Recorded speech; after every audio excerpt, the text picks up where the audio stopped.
नमस्कार दोस्तों। First of all thank you so much for supporting us.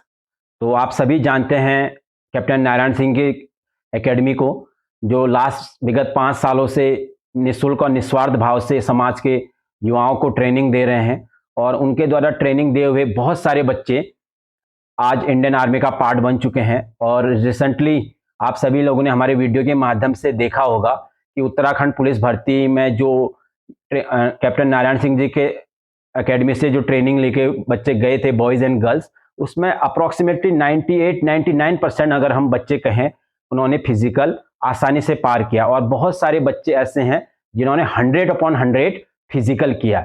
But अब जो बारी है वो है रिटन एग्जाम की। अब उन रिटन एग्जाम्स में किन किन बातों का ध्यान रखना है, कैसे हमें एग्जाम्स जो रिटन एग्जाम है वो देना है और क्या उसका सिलेबस है, सारी चीजें आज की वीडियो में उस पर बात करेंगे। तो वीडियो को स्किप ना करें और लास्ट तक जरूर देखें। तो सबसे पहले जो भी नए व्यूअर्स हैं, हमारे यूट्यूब से नए जुड़े हैं, उनका मैं स्वागत करता हूं और थैंक यू कहूंगा कि सभी लोगों का सपोर्ट से आज हमारा जो यूट्यूब परिवार है धीरे धीरे आगे बढ़ रहा है और बहुत सारे युवाओं को एक नई चीजें सीखने को मिल रही है कि हमारे पहाड़ जैसे एरिया में, हमारे दूरस्थ वाले जिले में भी इस तरह के जो ट्रेनिंग प्रोग्राम्स हैं वो भी फ्री ऑफ कॉस्ट चल रहे हैं। और जो बच्चे आगे मेट्रोपॉलिटन सिटीज में, बड़े शहरों में नहीं जा सकते और जो ज़्यादा पैसा इन्वेस्ट नहीं कर सकते, वो भी ऐसे पहाड़ में रहकर अच्छा कर सकते हैं।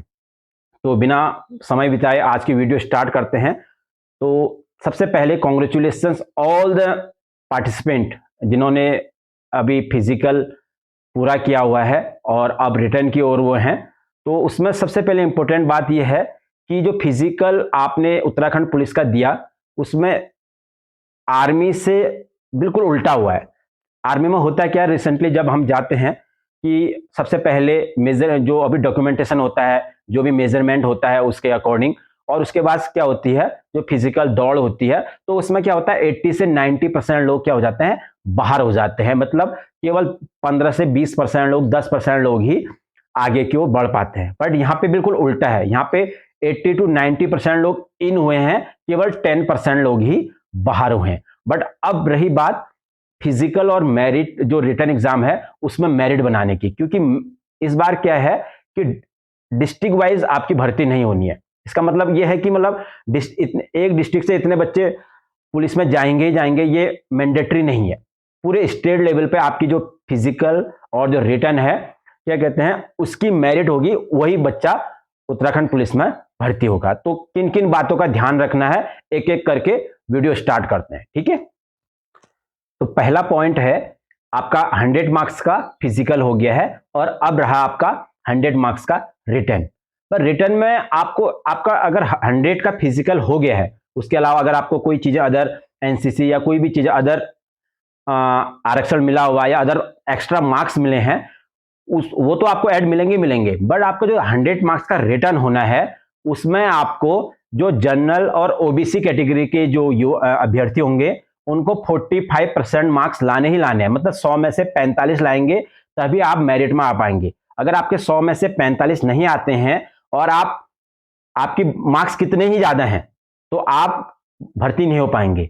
और जो अदर कैटेगरी वाले हैं, मैं कह रहा हूं एसटी एसटी है, अदर्स हैं, तो उनको 35% मार्क्स लाने होते हैं 100 में से, क्योंकि ये जो यूकेएसएससी चयन आयोग है उसका क्राइटेरिया है। अगर आप कोई भी कंपटीशन एग्जाम से है, समूह गौ के लिए या कोई भी चीजें हैं, तो उसमें जनरल और ओबीसी को 45% और जो अदर हैं, अदर कैटेगरी वाले हैं, उनको 35% मार्क्स लाने अनिवार्य है, मैंडेटरी हैं। तो इसका बहुत ध्यान रखना है आपको कि मतलब आपके 100 के यहाँ पे फिजिकल हो गया, बट उसके बाद अगर आप किसी की 140 भी मेरिट जाती है, सपोज 140 वाला भर्ती हो जाता है, बट आपके फिजिक जो रिटर्न एग्जाम है 100 में से 40 मार्क्स आते हैं और आप जनरल कैटेगरी के हैं, तो आपका सिलेक्शन नहीं होगा, क्योंकि आपको मिनिमम 45% मार्क्स लाने ही लाने हैं। ये चयन आयोग जो यूकेएसएससी है उसका क्राइटेरिया है, ये मैंडेटरी है। तो इसका ध्यान रखें कि आपको उतने लाने हैं। इंडियन आर्मी में भी ऐसा होता है, अगर आप 35% मार्क्स नहीं लाते हैं या उससे आते हैं, अगर आपके 100 का फिजिकल गया है, 10 या 20 मार्क्स आपको यहाँ क्या कहते हैं रिलेशन के मिले हैं या एनसीसी के मिले हैं, बट अगर आप उसमें 35 मार्क्स नहीं लाएंगे तो आप भर्ती नहीं हो पाएंगे। भले ही मेरिट 145 वाला भर्ती हो गया और आपके मार्क्स आ रहे हैं 150, 152, 155 मार्क्स आ रहे हैं, बट आप भर्ती नहीं हो पाएंगे, क्योंकि क्राइटेरिया है कि रिटर्न एग्जाम में आपको मिनिमम इस लाइन तक आपको लाने हैं, तभी आप आगे कर पाएंगे। ठीक है, तो आप इसका ध्यान रखना है कि जो भी जिस कैटेगरी के अंदर आते हैं इतने मार्क्स तो आपको लाने हैं। और सभी आपको पता है कि इसमें 100 क्वेश्चंस आएंगे और नेगेटिव मार्किंग होगी। नेगेटिव मार्किंग होगी, 4 गलत में आपका 1 मार्क्स कटेगा। बट मोस्ट ऑफ स्टूडेंट्स का जो अभी 12th करके जा रहे हैं या फर्स्ट टाइम कॉम्पिटिटिव एग्जाम देंगे या दे रहे हैं, जिन्होंने ज्यादा नहीं दिया है, उनके दिमाग में रहता है कि अगर हम 4 क्वेश्चन गलत करेंगे तब जाके 1 मार्क्स कटेगा। बट ये बहुत ज्यादा इंपॉर्टेंट ध्यान रखने वाली बातें हैं, आपको माइनस करना ही नहीं है, क्योंकि इसका जो कैलकुलेशन अगर आप ध्यान से देखेंगे तो बहुत ज्यादा कॉम्प्लिकेटिव है। अगर आप 4 गलत करते हैं, 4 मतलब 100 में से आपने 4 गलत कर दिए, 96, अब आपके 100 में से नहीं आएंगे, 96 में से आपको जितने मार्क्स हैं वो आएंगे, और 4 में से 1 गलत करेंगे तो आपका सीधे 1 मार्क्स वहां से कटे, तो 5 क्वेश्चन कट गए आपके, मतलब। ठीक है, तो इसका मतलब आप 95 से शुरू करना है। और ऐसे तो है नहीं कि जो कोई बच्चे ऐसे होंगे जिनको सभी क्वेश्चन आ रहे हैं 95 to 95, 100 on 100, ऐसा शायद 1% है, 1% से भी नीचे बच्चे होंगे। तो आपको करना क्या है कि जो क्वेश्चन आपको नहीं आता है, जिसके बारे में आपने सुना ही नहीं है, अगर देखिए 4 ऑप्शन है, 4 में से आपको 2 ऑप्शंस के बारे में लगा कि हाँ इसमें डाउट है, तो वहां पर आप गेस कर सकते हैं, वहां पर आप तुक्का लगा सकते हैं कि yes A B C D जो भी ऑप्शन आपको करेक्ट लगता है उसमें से आपको एक सेलेक्ट करके सकते हैं। बट आपको ना क्वेश्चन समझ में आ रहा है, ना चारों ऑप्शन में से कोई भी पता नहीं लग रहा है कि ये है क्या, ये नदी नाले पहाड़ पहनावा कॉस्ट जो भी चीजें हैं वो आपको पता ही नहीं लग रहा है कि क्या है, तो आप ऐसे क्वेश्चंस में गैस ना करें, अननेसेसरी टिक ना करें, ओएमआर में फेल ना करें, क्योंकि वो क्या है, केवल आपका जो सही किया हुआ स्कोर है उसको क्या कहते हैं माइनस करेगा। तो आप लोग को सबसे पहले ये ध्यान रखना है, नेगेटिव मार्किंग को बिल्कुल ध्यान से करना है कोई भी क्वेश्चन। दूसरी पॉइंट ये है कि जब भी आप क्वेश्चंस क्या कहते हैं अटेम्प्ट करेंगे तो उस समय ध्यान रखें कि ओएमआर सीट और जो क्वेश्चन बुकलेट है उसमें वो देख लें कि कौन से क्वेश्चंस का आंसर बी में टिक करना है, सी में करना है, डी में करना है, ए में करना है, उसी के अकॉर्डिंग ओएमआर में कीजिए। कई बच्चे क्या करते हैं, जैसे 9th का सी है तो वो जल्दबाजी में 9th का सी बुकलेट में तो पढ़ लिया, बट जो ओएमआर है उसमें क्या करता है 10th के सी में लगा देते हैं। अब वहां पे आपको कोई ऑप्शन नहीं है कि आप उसको व्हाइटनर लगा के या काट पीट के उसको करेक्ट किया जाए। ओएमआर में ऐसा नहीं होता है, क्योंकि वो सारा ऑप्टिकल मार्क रीडर है, सारे मशीन उसको चेक करेंगे, तो उसमें इस तरह की कोई आपके पास गुंजाइश नहीं है कि आप उसको करेक्ट कर सके। तो एक गलती का मतलब आपके 2 क्वेश्चन हो गए, क्योंकि आपका जो 9th का आपको 9th में लगाना था 10th में लगा दिया, जो आप 10th का जो आंसर होगा वो भी गलत हो गया, तो इसका मतलब एक के साथ 2 क्वेश्चंस गलत हो गए आपके। तो इन बातों का आप विशेष ध्यान रखें और उंगली लगा के या पेन लगा के वहां पे गोला सर्कल करने की कोशिश करें। ठीक है, और अगर आपका एग्जाम फिजिकल होता है, मतलब I am talking about computerise नहीं होता है, सीबीटी नहीं होता है, तो उस केस में आपको जो क्वेश्चन बुकलेट है अकॉर्डिंग टू यूकेएसएससी चयन आयोग का, वो आपको नहीं दिया जाएगा, आपको घर के लिए नहीं दिया जाएगा। और जो ओएमआर सीट आप आंसर सीट फिल करेंगे उसकी 3 कॉपियां होंगी आपके पास। ठीक है, पहली कॉपी वो हो जाएगी, दूसरी कॉपी रिजर्व में रखी जाएगी, तीसरी जो उसका कार्बन कॉपी होगी वो आपको दी जाएगी कि आपने किस क्वेश्चन का कौन सा ऑप्शन सही किया है। जब उसकी आंसर सीट जनरेट होगी तो उसके बाद आप अपना इवेल्युएट कर सकते हैं कि मेरे कितने मार्क्स आ रहे हैं। बट उसके जो 2 कॉपीज होंगी वो एक आयोग को और एक रिजर्व में रखी जाएगी।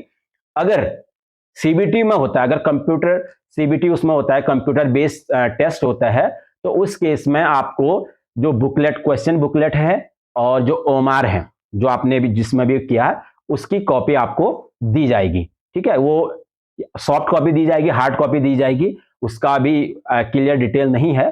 तो बट आपको जो भी चीजें करेंगे, अगर सीबीटी पैटर्न में होता है, कंप्यूटर बेस्ड टेस्ट होता है, तो उसकी जो भी क्वेश्चंस होंगे और जो आंसर आप देंगे, ऑप्शन जो फिल करेंगे उसकी कॉपी आपको दी जाएगी। ये आयोग के जो विज्ञप्ति है उसमें लिखा हुआ है। ठीक है, चलिए अब बात करते हैं सिलेबस के ऊपर। सिलेबस आपका कंप्लीट 100 मार्क्स का है, 100 मार्क्स का 2 घंटे का पेपर होगा और टोटल नंबर ऑफ क्वेश्चंस आपके उसमें 100 क्वेश्चन होंगे। ईच क्वेश्चन क्वेरी 1 मार्क्स, एक क्वेश्चन 1 मार्क्स का होगा और 2 घंटे का समय होगा। It means 120 minutes. आपको 100 क्वेश्चन करने के लिए 120 मिनट मिलेंगे। इट मीन्स अप्रोक्सीमेटली आपको ये मान के चलना है कि एक क्वेश्चन के लिए आपके पास 1 मिनट है। और उसमें जो पहला पॉइंट है उसमें जीके और जीएस जो जनरल नॉलेज है और जो जनरल स्टडी है उसके 40 मार्क्स हैं। तो 40 मार्क्स में आपका जीके और जीएस, उसमें चाहे आप इंडिया लेवल के कहें या वर्ल्ड वाइड कहें, ईच एंड एवरीथिंग उसमें इंक्लूड रहेगा।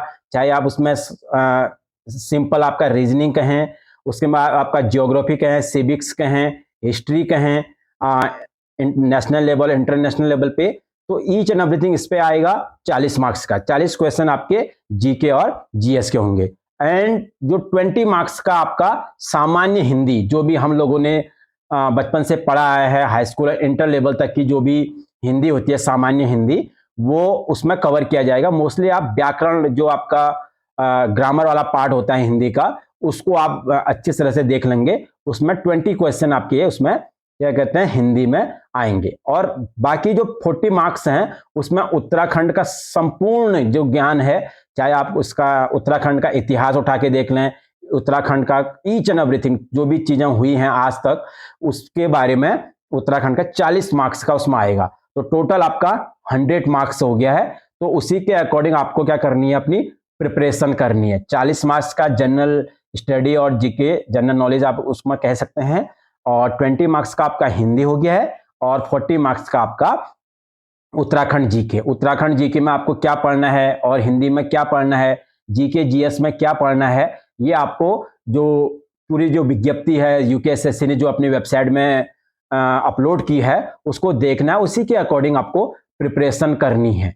और प्रीवियस 2-3 वीडियोस में हमने जो हम अपने बच्चों को, जो एकेडमी के बच्चे हैं जो यहाँ पे पढ़ने आते हैं, संडे को हम उनको हार्ड कॉपी जो प्रिंट आउट देते हैं, उसमें भी हमने बहुत सारे क्वेश्चंस कवर किए हैं। और ऐसे ही हम time two times new video बना के नए क्वेश्चन पेपर फ्रेम करके जो इम्पोर्टेंट होते हैं, जो कुछ थोड़ा सा हटके होते हैं, उन क्वेश्चंस को कवर करने की कोशिश करेंगे। तो आप वो वीडियो भी जरूर देखें। और आगामी आने वाले जो संडे है उसमें एक और जो रिटन एग्जाम की तैयारी कराएंगे, वो वीडियो हम आप पे अपलोड करेंगे। तो उसका वो वीडियो भी देखना ना भूलें।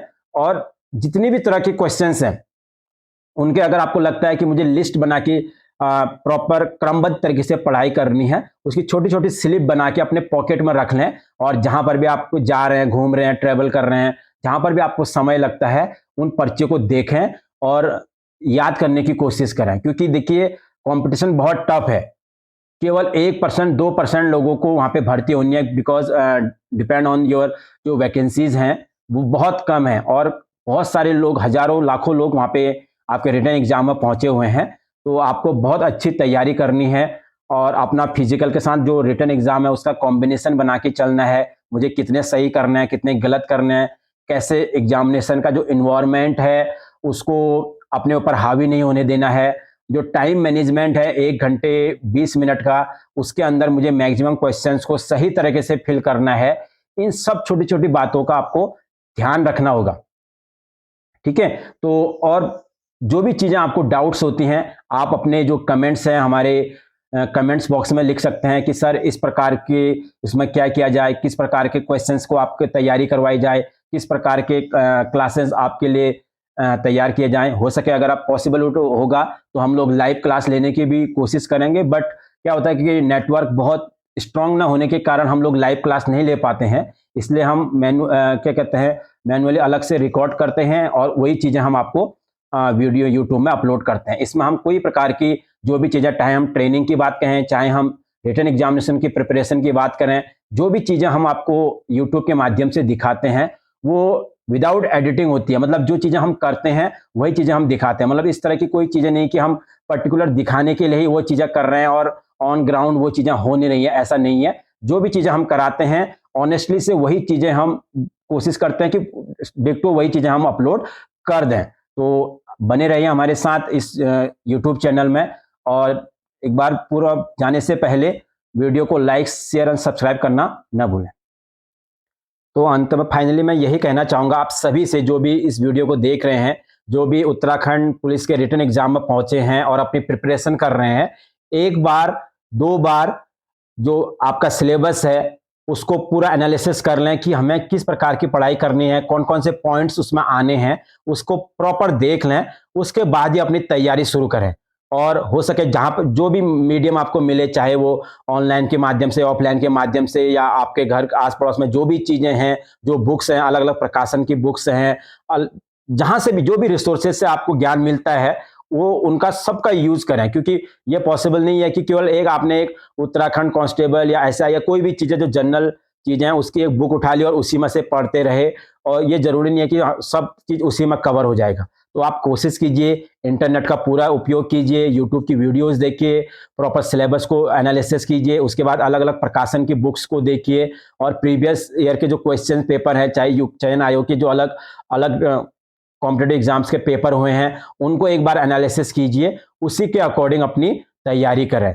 तो thank you for watching video, and video देखने के लिए बहुत बहुत धन्यवाद। और मैं आपसे रिक्वेस्ट करूंगा कि वीडियो को लाइक, शेयर एंड सब्सक्राइब जरूर करें, और ज़्यादा से ज़्यादा तक लोगों तक वीडियो पहुंचाएं, ताकि जो भी युवा डिफेंस में जाना चाहते हैं या अलग अलग भर्तियों की तैयारी करना चाहते हैं, उनको इन वीडियो का लाभ मिल सके और ट्रेनिंग का लाभ मिल सके। तो ऐसे ही वीडियो हम बनाते रहेंगे। बहुत बहुत धन्यवाद आप सबका।